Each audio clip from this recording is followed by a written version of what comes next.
Good morning friends, welcome back to my channel হোমকো Kabita channel থেকে তোমাদের সবাইকে অনেক অনেক ওয়েলকাম। আশা করছি সবাই খুব খুব ভালো আছো।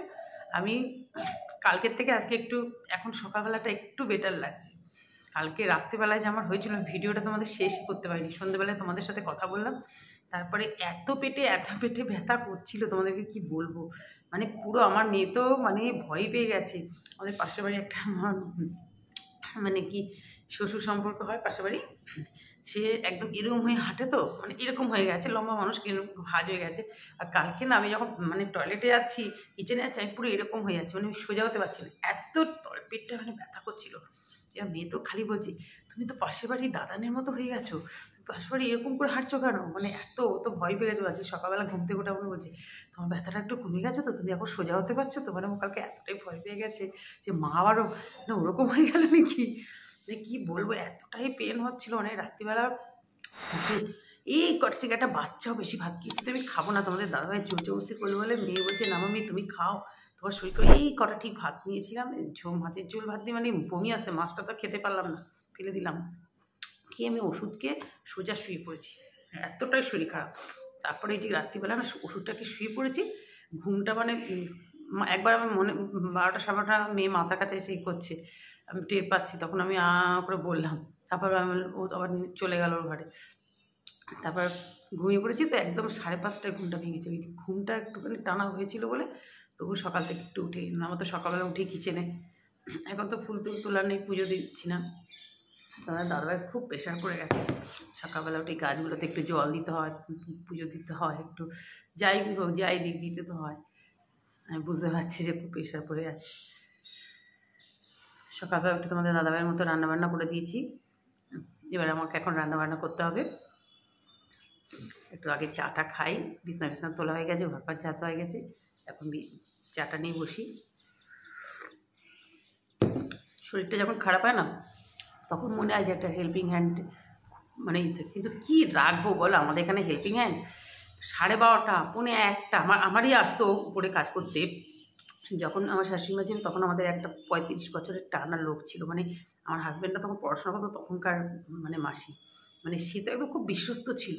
মানে বিয়ের পর থেকে আমি দেখছি খুবই বিশ্বস্ত, মানে বিশ্বাস করে না, আমার বিয়ের পর আমি সোনার জিনিস হাত থেকে খুলে আন্টি টান্টি এদিক ওদিকে রাখতাম, মাসি আমাকে বলতো কবিতা এখানে দেখো এখানে রেখেছো, মানে চিন্তা করো তাহলে কতটা বিশ্বস্ত, মানে বাড়ির কাজের লোক, সে আমাকে অ্যালার্ট করে দিচ্ছে।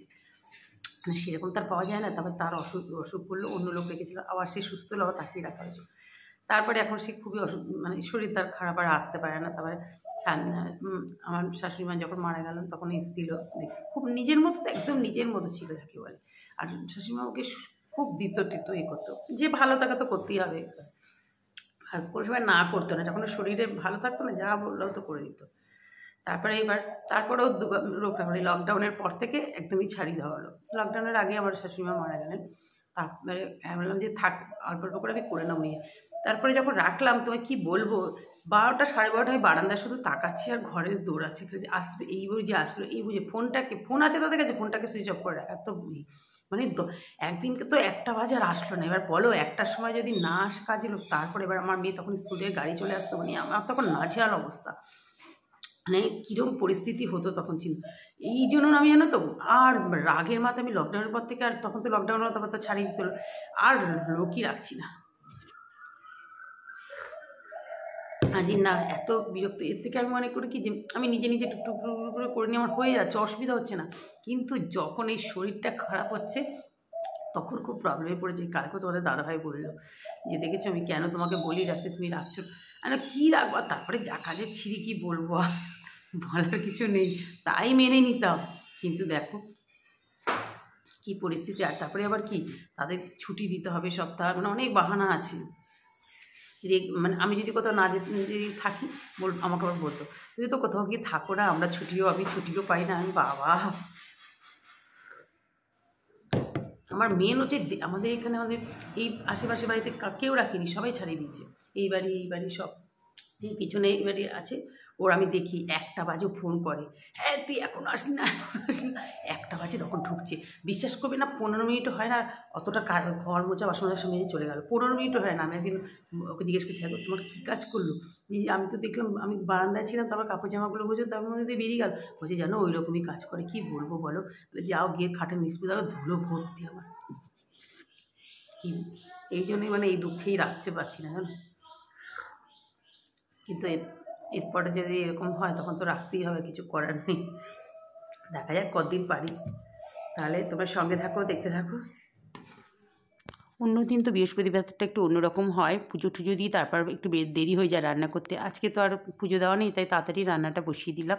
এই দেখো মুগ মুসুরি ডাল, শিম আর মূলো দিয়ে করি, এটা সেদ্ধ হচ্ছে এদিকে। এদিকে আলু করলা ভাতে দিয়ে দিয়েছি। তারপরে দেখো ডাল সেদ্ধটা নামিয়ে রাখলাম, নামিয়ে রেখে এবার ভাজা করে তরকারি করব, পনির আলুর তরকারি। এই যে পনিরগুলো একটু, পনিরটা আমি সাদা তেলেই করি, পনিরটা একটু ভেজে নিচ্ছি। আর পনির তো খুব বেশি ভাজলে ভালো লাগে না, তাহলে তো চামড়া চামড়া হয়ে যাবে খেতে। মোটামুটি একটু ভেজে নেবো, দেখো একটু হালকা করে পনিরটা ভেজে নেবো। তার আগে একটু পাঁপড় ভেজে নিয়েছিলাম। এই দেখো এই যে আজকে আবার একটা নতুন প্যাকেট নিয়ে এসেছে পাঁপড়, বেশ বড় বড় সাইজের পাঁপড়গুলো, বেশ ভালোই দেখলাম ভাজা, মানে হলো ভাজা। তারপরে এদিকে আবার দেখো এদিকে কড়াটাতে নামিয়ে রেখে চাটনিটা বসিয়ে দিলাম। একটু নিরামিষ দিন চাটনি তো দরকারি। পনিরগুলো আবার একটু নেড়ে চেড়ে দিচ্ছি এপিট ওপিট করে আস্তে আস্তে। এদিকে দেখো পনিরগুলো ভেজে রাখলাম, তারপর না আমার মনে পড়লো যে গোল গোল আলুগুলো তো কেটে রাখা হয়েছিলো, ওগুলো তো ভাজতে হবে এই ডালের সাথে খাওয়ার জন্য। তারপর এই যে গোল গোল আলুগুলো একটু ভেজে নিলাম। এবার দেখো পনিরের তরকারিটা বসাবো। একটু দারচিনি দিয়েছি, তেজপাতা আর একটু সাদা জিরে ফোড়ন দিয়েছি, দিয়ে এবার ডুমো ডুমো করে আলুগুলো কাটা আছে সেই আলুগুলো কেটে দিয়ে দিলাম। আলুগুলো এবার সুন্দর করে ভেজে নেবো। এইসব তরকারিতে আলু ঠালুগুলো যত, মানে পনির আলুর তরকারিতে বিশেষ করে আলুগুলো একটু সুন্দর করে না ভাজলে না ঠিক ভালো লাগবে না। আর একটু বেশি করেই আলু দিই, কারণ পনিরের তরকারির আলু খেতে মেয়ে ভীষণ ভালোবাসে, মেয়েও ভালোবাসে, মেয়ের বাবাও ভালোবাসে আলু। মেয়ে অন্য তরকারি আলুর থেকেই পনির আলুর তরকারি, মাংসের আলু, ডিমের আলু এগুলো খেতেও ভালোবাসে। মাছের জোরে আলু খুব একটা ই করে না, ওই 1 পিস 2 পিস কিনলো। এবার দেখো মশলা, আদা বাটা, জিরে, নুন, হলুদ, ক্যাপসিকাম, কাঁচা লঙ্কা, টমেটো, আবার একটু টমেটো কেচাপও দিয়ে দিয়েছিলাম। পনিরের তরকারিটা এই জন্যই ভয়েস ওভারটা পরে দিচ্ছি, বেশ ভালো হয়েছিল। চাটনিটা হয়ে এসছে দেখো, একটু কিশমিশ দিয়ে দিলাম চাটনিতে। আমার মেয়ে তো বেঁচে বেঁচে ওর পাতে পড়লে কিশমিশ ফেলে মানে আমায় দিয়ে দেবে, আর ওর পাতেই পড়বে কিশমিশ, আমার পাতে পড়বে না, এই নিয়ে হাসাহাসিও করি আমি। এদিকে দেখো মশলাটা দুদিকে করতে হচ্ছে, দুদিকেই বসালে কি সুবিধা, তাড়াতাড়ি হয়ে যায়। তারপরে মশলা দেওয়া জলটা দিলাম, মশলার কষানো হয়ে গেছে। এবার পনিরগুলো এখন দেবো না, আমি একটু রেড চিলি পাউডার দিয়ে দিয়েছিলাম কালারটা আসার জন্য, ঝালের জন্য তো কাঁচা লঙ্কা আছেই আমাদের। আর ক্যাপসিকাম দিলে না বেশ ভালো লাগে, নিরামিষ সোয়াবিনও দিয়ে আমি দেখেছো তোমরা, খুব ভালো লাগে তরকারিটা খেতে। এবার এটা একটু ভালো করে ফুটে উঠবে, তারপরে আমি পনিরটা দেবো। মোটামুটি আলুটা সেদ্ধ হয়ে যাবে, তারপরে পনিরটা দিয়ে দেবো। এই যে এবার আমি পনিরটা দিয়ে দেবো।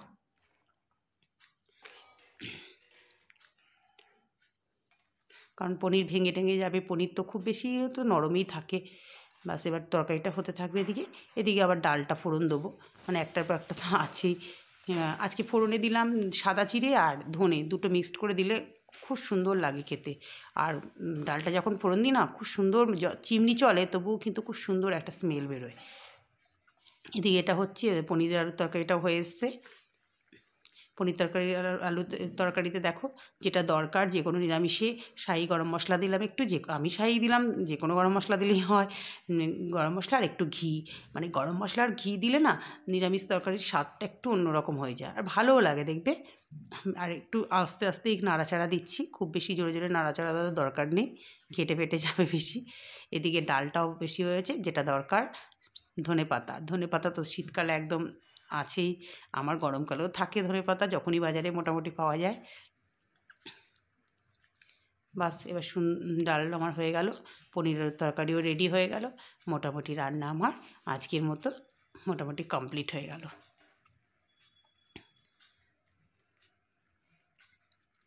রান্নাবান্না শেষ। দেখো আজ রান্না বান্না সব আগে সেরে নিলাম, জানো তো, এটা তাড়াতাড়ি, মানে তোমাদের সাথে ইন্ট্রো দেওয়ার পরও একটু বসিনি রান্নাঘরে, আমার রান্নার কাজটা মিটিয়ে নিই, রান্নাঘরের কাজটা মিটিয়ে নিয়ে তারপরে ওই সব দিকে কাজগুলো করবো। এই দেখো সব দুটো দুটো করে ভাগ করে খেতে দিচ্ছি বলে মনে হচ্ছে কত বক্স। যে সব গ্যাস ট্যাস মোছা কমপ্লিট হয়ে গেছে, বেসিন টেসিন পরিষ্কার। এই যে বাসন টাসনগুলো শুকোচ্ছে, প্রত্যেক বৃহস্পতিবার তো ওইখানে থাকে বাসন টাসনগুলো, আজকে এখানেই রোদে আছে কারণ আজকে তাড়াতাড়ি হয়ে গেছে। এখন অন্য কাজ আছে সেগুলো করব, মানে রান্নাঘরের দিকটা পুরো হয়ে গেল আজকে তাড়াতাড়ি। স্নান টান করে একটু ছাদে দাঁড়িয়েছিলাম, কি করবো বলো, পুজো টুজো তো দেওয়া নেই কিছু, দাঁড়িয়েছিলাম, রোদ ছিল ভালো, তারপর চলে আসলাম নিচে এসে। এই যে দেখো খেতে বসে গেলাম, আলু করলা সেদ্ধ মেখে নিয়েছি, মেখে দিলাম, আমি নিলাম। আজ আর ভাজা টাজা করিনি, করলা ভাজা, ডাল, মুগ মুসুরি, শিম মূলো সব দেখলে তো তোমার রান্না, পনির, আলু পনিরের তরকারি, আর এই যে পাঁপড়গুলো আজকে বেশ সুন্দর ডবল, মানে একদম ফুলে ফোলা ফোলা পাঁপড় দেখো। চাটনি নিয়েছি অল্প একটু, আমি খাবো না, মেখেই দেবো, আর গোল গোল আলু ভাজা। তাহলে এখন খাওয়া দাওয়া করে নিই। Good evening friends. তোমরা হয়তো আমাকে দেখে ভাবছো যে বাবা আজকে আমি চাদর গায়ে দিলাম কেন, না গো একটু মানে ঘুম তো নেই, শুয়েছিলাম তো, তাই এবার চাদর গায়ে দিয়ে, মোটা একটা চাদর গায়ে দিয়ে শুয়েছিলাম, কারণ ব্ল্যাঙ্কেট গায়ে দেওয়া যাচ্ছে না, গরম লাগছে। তো এবার একটু যখন উঠে জল ঢালগুলো ভরলাম, তারপরে না একটু মানে উঠতে দেবে, একটু কারণ জ্বর সর লাগে, একটু শীত শীত করছে, ওই জন্য গায়ে দিলাম। কিন্তু শীত খুব একটা করছে না, জাস্ট একটু গায়ে দিয়েছি, এক্ষুনি দেবে বেডরুমে গেলে। তবে এই ডাইনিংটা কি বলো তো, ডাইনিংটাতে না অনেকটা স্পেস নেই তো, এখানে মানে এখানে তো খুব একটা কেউ জিনিস মানে থাকে না, সারাক্ষণ তো থাকি না, যতক্ষণ কাজের সময় থাকে। এই জায়গাটা একটু ঠান্ডাটা, তোমাদের দাদাভাই যখন বেডরুম থেকে এখানে আসে না রাত্রিবেলা ভাত খেতে, অফিস থেকে এসে ধরো ফুলাতে গিয়ে, ও তো সেটা বেটা পড়বে না, ফুলাতে গেঞ্জি বলো একটা, তাও বলে বলে পড়ায়, আর পাজামা বার করে রেখে দিয়েছে, এই ট্র্যাক প্যান্টগুলো একদিন মনে হয় পড়েছে আর পরেই না, ওই বারোটা প্যান্ট পরে কাটিয়ে দেয়। মানে দূর, এই তো ঘর বেডরুমে চলে যাবো এক্ষুনি, অফিস থেকে এসে একটু টিফিন করলে, এখানে টিফিন করলে বেডরুমে চলে যায়, বাস। বেডরুমে এবার কি বলতো, সব বন্ধ টন্ধ থাকে, তার সকালবেলা ওখান থেকে ওই পূর্ব দিক থেকে খুব ভালো রোদ আসে, ঘরটা একটু গরম ওই ঘরটা, আর আমি তো বেডরুমটাই এখন মানে বেশি চলে যাবো, তো ওই ঘরে গেলে মানে খুব একটা কিছু লাগে, গরম হয়ে যায়, তো আর যদি দরজাটা বন্ধ করে দিই আরো গরম। এই যা ডাইনিং এর এখানটাই তোমাদের দাদাভাই কি রাত্রিবেলা খেতে বসে বলছে, আরে ওই ঘর থেকে এখানে তো মানে অনেকটা ডিফারেন্স দেখছি, এখানে একটু পায়ে ঠান্ডা ঠান্ডা লাগে। আমি আর বলছি ও ঠান্ডা লাগছে, বলছে হ্যাঁ ওখানে তো গরম লাগছিল, ওই জন্য তো ওই প্যান্টটা এখন পরলাম না। আমি বললাম বাবা, তাই জন্য এক্ষুনি এক্ষুনি যখন বেডরুমে যাবো এটা পাশে রেখে দেবো খুলে। যে এখন তো আর সন্ধে সন্ধে দিলাম না কিছু, একটু চা নিয়ে ভালো লাগে না গো, বৃহস্পতিবার পুজোটা না দিতে পারলে না নিজে খুব খারাপ লাগে। তোমাদের দাদাভাই যতই দিয়ে যাক ঠিক আমার মানে ভালো লাগে না, একটু বৃহস্পতিবার পুজোটা করলে মনটা একটু শান্তি লাগে, আসলে করে তো অভ্যস্ত একদম। আমি চা করলাম আমার জন্য, এটা একদিকে মেন নুডলসটা সব সিম করে, গ্যাসটা সিম করে করেছি, এদিকে দুধ বসিয়েছি, একদিকে মেন নুডলস ও তো বয়েল করে একটু মশলা দিয়ে খেয়ে নেবে, বসিয়ে এসছি দুটো দুদিকে। আমি ভাবলাম ততক্ষণ আমি চাটা খেয়ে তোমাদের সঙ্গে একটু কথা বলে নিই, ততক্ষণ ওটাও হয়ে যাবে।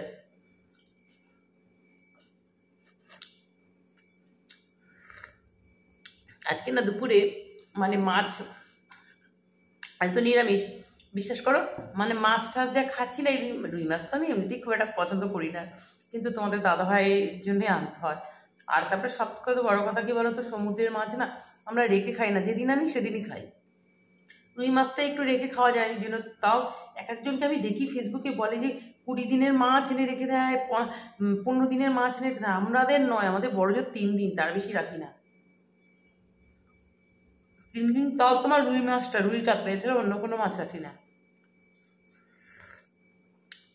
আর সমুদ্রের মাছ টাছ ওগুলো যেদিন আনি সেদিনই করা হয়, বা বড় জোর হয়তো বেশি হলো তারপরের দিন।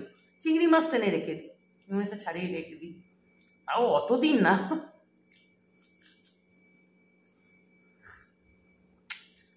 অতদিন রাখলে আমার মনে হয় যেন মাছটা আর মাছ থাকবে না। কালকে দেখছিলাম একদিন ইউটিউবে বলছিল যে, দেখলাম এত মাছ নিয়ে এসেছি, সব মেশানো মাছ নানান রকম। আমি ভাবলাম বাবা এগুলো তো বেছে বেছেও সরাতেও সময় লাগবে, সব রকম আছে ওখানে, পুকুরের মাছ সমুদ্রের মাছ সব মেশানো।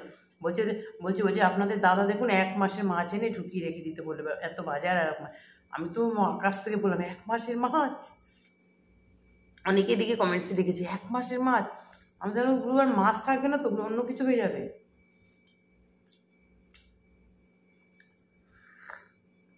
আজকে নিরামিষই, কিন্তু জানো তো পনিরের তরকারিটা খুব ভালো হয়েছিল, বেশ আলু পনির দিয়ে করেছি তো, খুব ভালো হচ্ছিলো তরকারিটা। মানে আমার মাছের থেকে যেন যে তরকারিটা দিয়ে একটু ভাত খেলাম। তারপরে পাঁপড় ঠাপড়গুলো ছিল ডালের সাথে, চাটনির সাথে। আমি চাটনি খাইনি, মেয়ে খেয়েছি। আর শীতকালে এই মূলো শিম দিয়ে মুগ মুসুরি মিশিয়ে ডাল করলে খুব ভালো হয়। রাঁধুনি আর জিরে দুটো সোমবার দিয়ে দিই একসঙ্গে। অন্যদিন তো আরও অনেক কিছু আছে, তো এই জন্য করলা আলু সব ভাতে দিয়ে দিচ্ছি। আলু না আর ভাজা ভাজা করবো না, এমনিতে গোল গোল করে একটু আলু ভেজে নিয়েছিলাম, ডালের সাথে একটু ভাজা নাহলে ঠিক জমে না।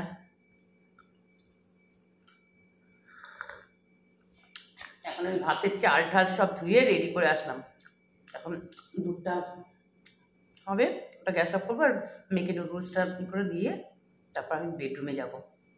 তারপর 9টা তোমার দাদা ভাই আসবে, তারপরে কিচেনে ভাত টাত বসাবো। এখন দুধ উতলে যাচ্ছে।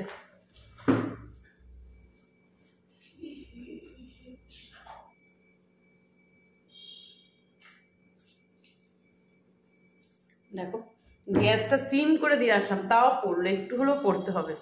কত সিমে করে দিচ্ছি কি জানি পড়লো কেন, তো বিরক্ত। আসলে বড়টাতে বসিয়েছি তো সিম করে দিয়ে, আগুনের তেজটা তো ভালোই আছে। এখন আবার আমাকে ধুতে হবে, এই কাজটা আমার একদম ভালো লাগে না। আর এখন যদি আমি না সঙ্গে সঙ্গে ধুই না, ওটা একদম চিমটে যাবে স্টিলেরই। চল তাহলে যা খাই। কালকে তো আমি রাত্রিবেলার ভিডিও শেষই করতে পারিনি, এত অসুস্থ ছিলাম। তাহলে চলো এখন যাই।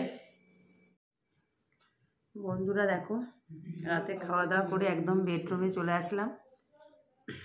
কটা বাজে বলো তো? 11:30 বাজে।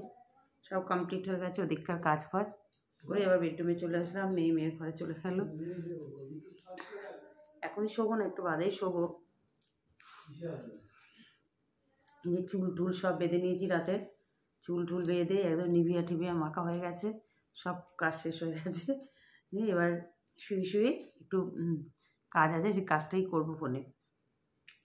তাহলে বন্ধুরা আজকে ভিডিওটা এখানে শেষ করছি। ভিডিওটা যদি ভালো লেগে থাকে প্লিজ প্লিজ একটু লাইক করবে, আর নতুন যারা আছো তারা পাশে থেকে একটু সাবস্ক্রাইব করবে। সবাই ভালো থেকো, সুস্থ থেকো। তোমাদের সাথে দেখা হবে আবার নেক্সট একটা ভিডিওতে। Tata, good night.